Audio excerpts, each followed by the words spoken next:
Good morning student, all of you. मागच्या तासिकेत शैक्षणिक व्यवस्थापनाची कार्य आपण पाहिलेली होती. जे काही अभ्यासक्रमाला शैक्षणिक व्यवस्थापनाची कार्य दिलेली होती ती 10-11 मुद्द्याच्या माध्यमातून आपण पाहिलेली आहेत. आज आपल्याला शैक्षणिक प्रशासन हा जो या प्रकरणातील पुढील मुद्दा आहे तो आपल्याला पाहायचा आहे. शैक्षणिक प्रशासन आपल्या दैनंदिन जीवनामध्ये विद्यार्थी मित्रांनो, व्यवस्थापन आणि प्रशासन हे दोन शब्द नेहमीच कानावर पडत असतात. व्यवस्थापन आणि प्रशासन हे दोन भिन्न संकल्पना आहेत, संज्ञा आहेत. म्हणजे दोन वेगळ्या संज्ञा आहेत. प्रशासन ही संज्ञा शासन यंत्रणेतून आली आहे. प्रशासनामध्ये कार्यव्यवस्थेचा कारभार पाहणे अभिप्रेत आहे, म्हणजे अपेक्षित आहे. प्रशासन हे कोणतेही कार्य प्रत्यक्ष कार्यवाही आणण्यासाठी ची तयारी केलेली एक यंत्रणा असते. काय आहे प्रशासन म्हणजे? कोणतेही कार्य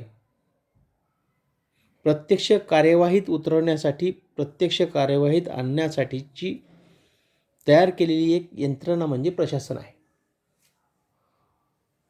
एखादं काम करायचं आहे आणि ते काम यशस्वी करायचे, पूर्ण करायचे, त्यासाठी लागणारी जी यंत्रणा असते त्या यंत्रणेला प्रशासन असं म्हणतात. त्या यंत्रणेच्या माध्यमातून ती कार्यवाही पूर्ण केली जात असते. धोरणांची अंमलबजावणी करण्याचे कार्य ही यंत्रणा करते. प्रशासक योजनांची अंमलबजावणी करत असतो व इतरांकडून योजनांची पूर्तता करून घेत असतो. याला प्रशासन असं म्हणतात. आपल्या दररोजच्या दैनंदिन जीवनामध्ये आपल्याला हे व्यवस्थापन म्हणजे मॅनेजमेंट आणि प्रशासन, ॲडमिनिस्ट्रेशन ज्याला आपण इंग्रजीमध्ये म्हणतो, हे शब्द कानावर पडतात. म्हणजे शब्द आपण एक समजतो पण एक नाही आहेत. या दोन्ही शब्दाचा वेगवेगळा अर्थ आहे. हे दोन्ही कन्सेप्ट वेगळे आहेत. प्रशासन हे काय करतं तर प्रशासन हे एखादं कार्य यशस्वी करण्यासाठी जी काही यंत्रणा राबवून कार्य केलं जातं त्याला प्रशासन असं म्हणतात. ते कार्य पूर्ण करण्यासाठी लागणारी जी यंत्रणा असते ते प्रशासन असतं. आणि जे काही धोरण ठरलेलं आहे त्या धोरणाची अंमलबजावणी जी केली जाते ती अंमलबजावणी प्रशासनाच्या माध्यमातून केली जात असते. त्या धोरणाची अंमलबजावणी करण्याचं काम प्रशासन करतं. प्रशासन ही संकल्पना समजून घेण्यासाठी पुढील व्याख्या आपण पाहिल्यानंतर आणखीन त्याची संकल्पना आपल्याला स्पष्ट होईल. त्यामध्ये फिऑल या पाश्चात्य विचारवंतांनी एक प्रशासनाची व्याख्या केलेली आहे. ती कोणती आहे ते आपण पाहूया. फिऑल म्हणतात,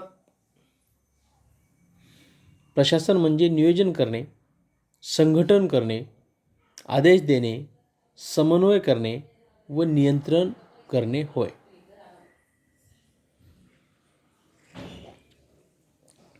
आता बघा, फिऑलनी प्रशासन कशाला म्हटलेलं? ते म्हणतात, प्रशासन म्हणजे नियोजन करणे, म्हणजे प्लॅनिंग करणे. प्रशासनामध्ये नियोजनाला महत्त्व आहे, म्हणजे प्लॅनिंगला महत्त्व आहे. संघटन करणे म्हणजे ऑर्गनायझेशन, जे आपण शैक्षणिक व्यवस्थापनामध्ये पाहिलं त्यातला मुद्दा. प्रशासनाला एखादं काम करण्यासाठी संघटन करावं लागतं, त्यालाच म्हणतात ऑर्गनायझेशन. आदेश देणे, वर्क ऑर्डर त्याला आपण इंग्रजीमध्ये म्हणतो.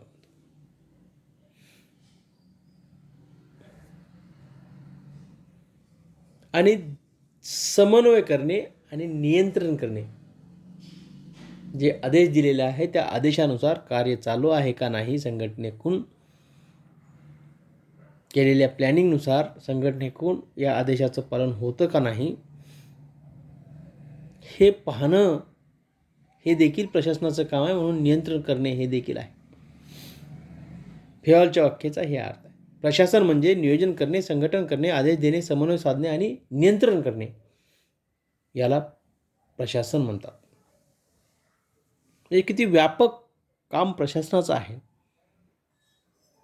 हे यावरून लक्षात येतं. प्रशासन म्हणजे व्यवस्थापनाशी संबंधित सर्व बाबींची काळजी घेणे.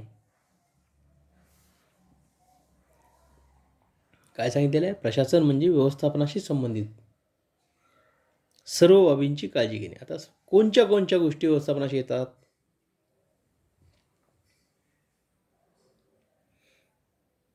व्यवस्थापनातील नियोजन ही घटक येतो, संघटन घटक येतो, आदेश येतो, समन्वय करणे येतो, नियंत्रण करणे येतो. या सर्व गोष्टींची काळजी घेण्याचं काम प्रशासनाचं असतं आणि प्रशासन ते करतं, म्हणून याला प्रशासन असं म्हणतात. तिसरा मुद्दा सांगितलेला आहे, नियोजनानुसार प्रत्यक्ष कार्यवाही करणे म्हणजे प्रशासन होय.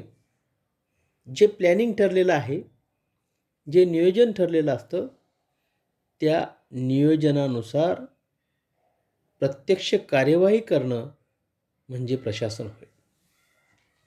त्या नियोजनानुसार प्रत्यक्ष काम करणं म्हणजे प्रशासन होय.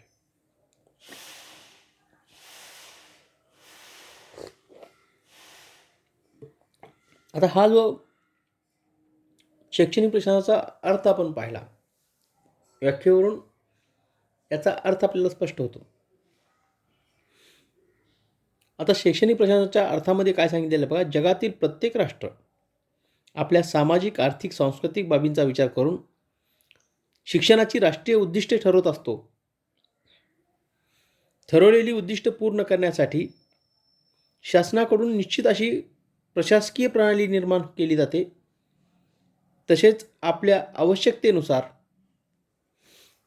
प्रत्येक राष्ट्र विविध प्रकारच्या प्रशासन प्रणालीचा स्वीकार करत असते. उदाहरणामध्ये केंद्रित प्रशासन, विकेंद्रित प्रशासन, संमिश्र प्रशासन. म्हणजे केंद्रित प्रशासन, विकेंद्रित प्रशासन, संमिश्र स्वरूपाचे प्रशासन अशा प्रशासकीय यंत्रणेच्या माध्यमातून शासनाच्या विविध धोरणांची व कार्यक्रमांची विभागणी केली जाते. नियोजन हा प्रशासनाचा गाभा असतो. प्रशासनामध्ये ठरवून दिलेल्या नियमाप्रमाणेच कार्य केले जाते. कोणत्याही कार्याचे व्यवस्थापन आणि संघटन झाल्यानंतर प्रशासन कार्य सुरू करतं. बघा, एखादं प्रपोजल करायचं आहे पूर्ण, त्या प्रपोजलच्या अगोदर प्लॅनिंग केली जाते आणि मग ती प्लॅनिंग केल्यानंतर त्या प्रपोजलला यशस्वी करण्यासाठी, त्याच्यावरली कार्यवाही पूर्ण करण्यासाठी संघटन केलं जातं. लागणाऱ्या यंत्रसामुग्रीचं संघटन केलं जातं. प्लॅनिंग तर याचा गाभा आहे, मूळ घटक आहे, मध्य आहे. नंतर संघटन केलं जातं आणि त्या संघटनेचं व्यवस्थित व्यवस्थापन करून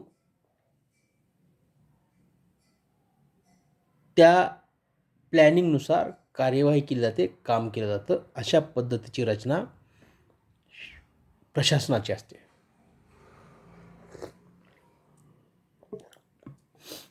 प्रशासनामध्ये प्रत्यक्ष कृतीवर भर दिला जातो. धोरण निश्चिती, समन्वय, वित्त व्यवस्था, निष्पत्ती, संघटन निर्मिती व नियंत्रण इत्यादी बाबीचा शैक्षणिक प्रशासनात समावेश होतो. कुठल्या कुठल्या बाबीचा समावेश होतो? धोरण निश्चित करणे असेल, समन्वय साधणे असेल, लागणारा वित्त खर्च, पैसा याची व्यवस्था असेल, कार्यनिष्पत्ती असेल, संघटन निर्मिती असेल व नियंत्रण इत्यादी बाबींचा शैक्षणिक प्रशासनामध्ये समावेश होतो, तेव्हाच खऱ्या अर्थानं हे प्रशासन योग्य ठरत असतं.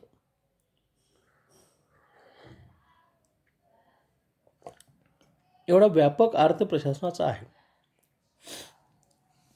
हे किती व्यापक स्वरूप प्रशासनाचं आहे हे ह्या मुद्द्यावरून आपल्या लक्षात येतं.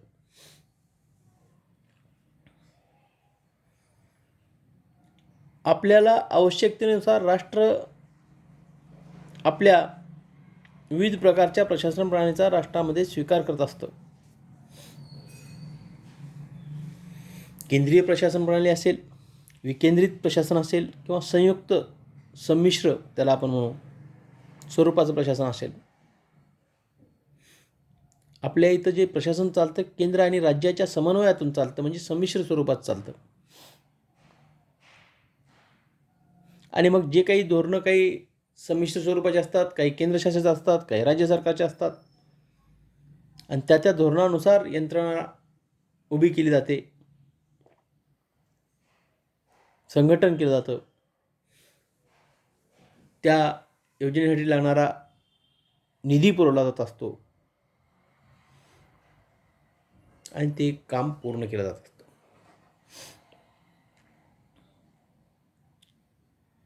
हा शैक्षणिक प्रशासनाचा अर्थ लक्षात आला. आता शैक्षणिक प्रशासनाचं स्वरूप आपल्याला पाहायचं. विद्यार्थी मित्रांनो, याचा अर्थ आणि शैक्षणिक प्रशासन म्हणजे काय तुम्हाला आता कळलं असेल. आता आपल्याला या शैक्षणिक प्रशासनाचं जे स्वरूप आहे ते स्वरूप कसं आहे ते आपल्याला पाहायचं आहे. त्यामध्ये शैक्षणिक प्रशासनात नियोजन करणं, संघटन करणे, दिग्दर्शन करणे, समन्वय साधणे आणि मूल्यमापन करणे या प्रक्रियांचा समावेश होतो. म्हणजे प्लॅनिंग करण्याचा असेल किंवा संघटन करण्याचं असेल किंवा दिग्दर्शनाचा असेल, समन्वयाचा साधण्याचा असेल आणि मूल्यमापन करण्याचा असेल, या सर्व गोष्टींचा, या सर्व क्रियांचा समावेश हा शैक्षणिक प्रशासनाच्या स्वरूपामधला महत्त्वाचा घटक आहे. अशा पद्धतीचं स्वरूप त्याचं असतं. दुसरा मुद्दा दिलेला आहे, नफा मिळवणे हे शैक्षणिक प्रशासनाचे उद्दिष्ट नसते. केवळ नफा मिळवण्यासाठी शैक्षणिक प्रशासन नसते, तर कामाची योग्यरित्या कार्यवाही करून उद्दिष्ट साध्य करणं हे त्याचं महत्त्वाचं स्वरूप असतं. तिसरा मुद्दा दिलेला आहे, शैक्षणिक प्रशासन हे सर्व प्रकारच्या शिक्षणात असते. कुठलंही शिक्षण असेल. शिक्षणाचे प्रकार आपण पाहिलेले आहेत.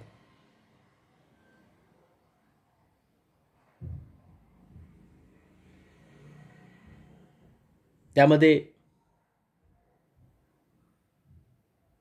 कोणते प्रकार आहेत?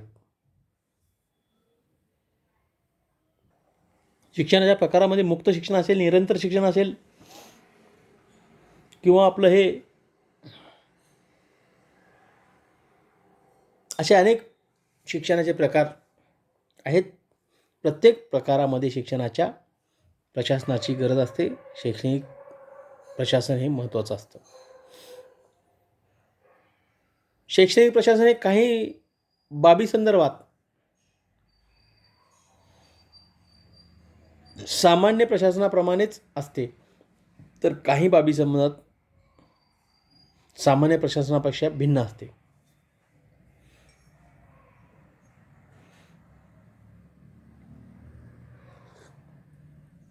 हे त्या गोष्टीवर डिपेंड आहे. काही ठिकाणी सामान्य प्रशासनासारखं असतं, काही ठिकाणी ते भिन्न स्वरूपाचं पाहायला मिळतं. हे एक त्याचं स्वरूप आपल्याला सांगता येतं. शैक्षणिक प्रशासन हे शिक्षणाच्या विविध स्तरावर केले जाते. त्यामध्ये पूर्व प्राथमिक स्तर असेल, प्राथमिक स्तर असेल, माध्यमिक असेल, उच्च माध्यमिक असेल किंवा महाविद्यालयीन स्तर असेल. ह्या प्रत्येक स्तरावर शैक्षणिक प्रशासन हे विविध स्तरावर केलं जात असतं, राबवलं जात असतं आणि यासाठी याची गरज असते. शैक्षणिक प्रशासन हे शिक्षणाचा सर्व प्रकारात केले जाते. उदाहरणार्थ औपचारिक शिक्षण असेल, अनौपचारिक शिक्षण असेल, प्रौढ शिक्षण असेल, मुक्त शिक्षण असेल, सामान्य शिक्षण असेल, व्यावसायिक शिक्षण असेल, विशेष शिक्षण असेल किंवा शिक्षक प्रशिक्षण असेल, एकात्मिक शिक्षण असेल, तंत्र शिक्षण असेल, अशा अनेक शिक्षणाचे जे प्रकार आहेत, या अनेक प्रकारामध्ये शैक्षणिक प्रशासनाची गरज असते. शैक्षणिक प्रशासन एक महत्त्वाचं असतं. आपल्याला हे त्याचं स्वरूप लक्षात येण्यासाठी गरजेचं आहे. पुढचा मुद्दा आहे शैक्षणिक प्रशासन हे विविध टप्प्यावर करण्यात येते. यामध्ये केंद्र स्तरावरील प्रशासन असेल, राज्य स्तरावरील प्रशासन असेल, जिल्हा स्तरावरील प्रशासन असेल, तालुका स्तरावरील प्रशासन असेल, त्यालाच गट स्तरावरील म्हणता येईल, आणि संस्थात्मक स्तरावरील प्रशासन असेल. या सर्वांचा अंतर्भाव यामध्ये होतो. म्हणून शैक्षणिक प्रशासनाच्या स्वरूपामध्ये हा एक महत्त्वाचा मुद्दा आहे की शैक्षणिक प्रशासन हे विविध टप्प्यावर करण्यात येते. देशाचा विचार करताना केंद्र स्तरावरला, राज्याचा विचार करताना राज्य स्तरावरला, जिल्ह्याचा विचार करताना जिल्हा स्तरावरील प्रशासनाचा, तालुका स्तरावर गट स्तरावरील प्रशासनाचा आणि संस्था स्तरावर संस्थातील प्रशासनाचा, या सर्वांचा यामध्ये समावेश होतो. या सर्वांचा अंतर्भाव त्यामध्ये आपल्याला पाहायला मिळतो. यावरून शैक्षणिक प्रशासनाचे स्वरूप किती महत्त्वाचं आहे हे आपल्या लक्षात येतं. आता स्वरूप पाहिल्यानंतर पुढचा पॉईंट यातला आपल्याला पाहायचा आहे तो म्हणजे शैक्षणिक प्रशासनाची उद्दिष्टे. काय उद्दिष्टे आहेत ते आपण पाहणार आहोत शैक्षणिक प्रशासनाची. त्यामध्ये पहिला मुद्दा दिलेला आहे विद्यार्थ्यांना योग्य शिक्षण पुरवणे. पहिलं उद्दिष्ट काय सांगितलेलं आहे? विद्यार्थ्यांना योग्य शिक्षण पुरवणे. शैक्षणिक प्रशासनाची उद्दिष्टामध्ये विद्यार्थ्यांना योग्य शिक्षण पुरवणे हा एक महत्त्वाचा उद्दिष्ट त्यामध्ये सांगितलेला आहे. त्याचबरोबर सर्व संसाधनाचा पुरेपूर व योग्य वापर करणे. विद्यार्थ्यांना जे शिक्षण गरजेचं आहे, आवश्यक आहे, ते योग्य शिक्षण पुरवणं हे या शिक्षणाचं काय आहे? उद्दिष्ट आहे. त्याचबरोबर दुसरं उद्दिष्ट आहे सर्व संसाधनाचा पुरेपूर व योग्य वापर करणे. शिक्षणासाठी लागणारे सर्व संसाधनं याचा पुरेपूर व योग्य वापर करून विद्यार्थ्यांना शिकवणं हे देखील महत्त्वाचं आहे. म्हणून शैक्षणिक प्रशासनाच्या उद्दिष्टामध्ये हे एक त्याचं उद्दिष्ट महत्त्वाचं आणि महत्त्वपूर्ण उद्दिष्ट म्हणून सांगता येतं. त्यानंतर पुढचं उद्दिष्ट सांगितलेलं आहे शिक्षकांची व्यावसायिक नीतितत्वे आणि व्यावसायिक विकास निश्चित करणे. आता शिक्षकासाठी जी काही व्यावसायिक नीतितत्वे सांगितलेली आहेत आणि व्यावसायिक विकास जो आहे तो निश्चित करणं हे देखील या शैक्षणिक प्रशासनाचं महत्त्वाचं उद्दिष्ट आहे हे आपल्याला सांगता येईल. पुढचं उद्दिष्ट आहे लोकशाही पूरक शालेय उपक्रम राबवणे. आता लोकशाही पूरक शालेय उपक्रम राबवणे. आता लोकशाही पूरक कोणते शालेय उपक्रम आहेत ते उपक्रम त्या ठिकाणी राबवणं हे एक महत्त्वाचं या ठिकाणी उद्दिष्ट मानलेलं आहे. लोकशाही प्रधान आपला देश असल्यामुळं लोकशाही प्रधान देशामध्ये लोकशाहीचा लोकांचा विचार केला जातो आणि म्हणूनच लोकशाही पूरक शालेय उपक्रम त्यामध्ये राबवणं हे एक महत्त्वाचं त्यामध्ये काय मांडलेलं आहे? उद्दिष्ट मांडलेलं आहे. पुढचं उद्दिष्ट आहे समाजामध्ये गतिमानता आणणे. शिक्षण कुणासाठी असतं? समाजासाठी असतं आणि समाजाच्या गरजा पुरवण्याचं काम शिक्षण करतं हे आपण पाहिलेलं आहे. या समाजा हा काळानुसार चालतो. काळानुसार समाजामध्ये बदल होतात आणि म्हणून समाजामध्ये गतिमानता आणणं हे एक शिक्षणाचं त्या ठिकाणी उद्दिष्ट मांडलेलं आहे. गतिमान समाजाच्या गरजा गतिमान असतात आणि त्या गतिमान गरजा पुरवण्याचं काम शिक्षण करत असतं. म्हणून समाजामध्ये गतिमानता आणणं हे शिक्षणाचं उद्दिष्ट आहे. पुढचं उद्दिष्ट आहे सहशालेय उपक्रम व गुणवत्ता वृद्धीसाठी उपक्रम राबवणे. आता सहशालेय उपक्रम शाळेमध्ये जे काही शिक्षणामध्ये अभ्यासक्रमाबरोबर काही इतर उपक्रम राबवले जातात त्याला सहशालेय उपक्रम म्हणतात. हे उपक्रम आणि गुणवत्ता वृद्धीसाठी किंवा वाढीसाठी जी उपक्रम राबवणं हे एक शैक्षणिक प्रशासनाचं महत्त्वाचं त्या ठिकाणी उद्दिष्ट आपल्याला सांगता येईल आणि हे एक उद्दिष्ट शैक्षणिक प्रशासनाचं या ठिकाणी मांडलेलं आहे. त्यानंतर काम वेळेत पूर्ण करणे. मी तुम्हाला सांगितलं केंद्र स्तरावर असेल, राज्य स्तरावर असेल, जिल्हा स्तरावर असेल, तालुका स्तरावर असेल, या ठिकाणी त्याच्यावर नियंत्रणही असतं आणि म्हणून हे नियंत्रण करणारे लोक काम करण्यासाठी जी काही प्लॅनिंग कामाची असते त्या प्लॅनिंगनुसार काम चाललं का नाही, योग्यरित्या होतं का नाही यावर त्यांचं नियंत्रण असतं आणि हे नियंत्रण ठेवणं हे देखील याचं एक महत्त्वाचं त्या ठिकाणी उद्दिष्ट सांगितलेलं आहे. पुढचं उद्दिष्ट आहे विद्यार्थ्यांना जीवन जगण्यास सक्षम बनवणे. विद्यार्थ्यांना विद्यार्थ्याचं जीवन जगण्यासाठी सक्षम करण्याचं काम या ठिकाणी या शैक्षणिक प्रशासनाचं आहे. शैक्षणिक प्रशासनाचं हे एक महत्त्वाचं उद्दिष्ट समोर ठेवून शैक्षणिक प्रशासन काम करतं आणि विद्यार्थ्यांना जीवन जगण्यास सक्षम बनवणं हे देखील त्याचं उद्दिष्ट मांडलेलं आहे. त्यानंतर विद्यार्थ्यामध्ये शास्त्रीय दृष्टिकोन रुजवणे तसेच जीवनातील सर्व बाबतीत वस्तुनिष्ठ दृष्टिकोन विकसित करणे. विद्यार्थ्यामध्ये शास्त्रीय दृष्टिकोन रुजवणं हे महत्त्वाचं आहे, कारण त्या ठिकाणी अंधश्रद्धा जर नष्ट करायची असेल, अंधश्रद्धा जे संपवायची असेल तर त्यासाठी विद्यार्थ्यांचा शास्त्रीय दृष्टिकोन विकसित होणं महत्त्वाचं आहे आणि शास्त्रीय दृष्टिकोन विद्यार्थ्याचा जर विकसित झाला तर खऱ्या अर्थानं अंधश्रद्धेला त्या ठिकाणी आळा बसतो आणि म्हणून या ठिकाणी या वस्तुनिष्ठ व शास्त्रीय दृष्टिकोन विद्यार्थ्यामध्ये रुजवणं आणि जीवनातील विविध वस्तुनिष्ठ दृष्टिकोन विकसित करणं हे याचं शैक्षणिक प्रशासनाचं महत्त्वाचं उद्दिष्ट त्या ठिकाणी मांडलेलं आहे. शेवटचं उद्दिष्ट आहे शिक्षणातील गुणवत्तेवर सुधारणा घडवून आणणे. शिक्षणामध्ये जी काही गुणवत्ता आहे, गुणवत्ता वाढवायची असेल, टिकवायची असेल तर यामध्ये वेळोवेळी बदल करणं गरजेचं आहे, वेळोवेळी त्याच्यामध्ये सुधारणा करणं गरजेचं आहे. यासाठी हे एक शैक्षणिक प्रशासनाचं महत्त्वाचं उद्दिष्ट मांडलेलं आहे आणि शिक्षणातील गुणवत्तेची सुधारणा घडवून आणणं हे त्याचं उद्दिष्ट सांगितलेलं आहे. अशा पद्धतीनं ही जी काही आपल्याला अभ्यासक्रमामध्ये सांगितलेली 10 उद्दिष्ट आहेत शैक्षणिक प्रशासनाची, ती उद्दिष्ट आपण आज पाहिलेली आहेत.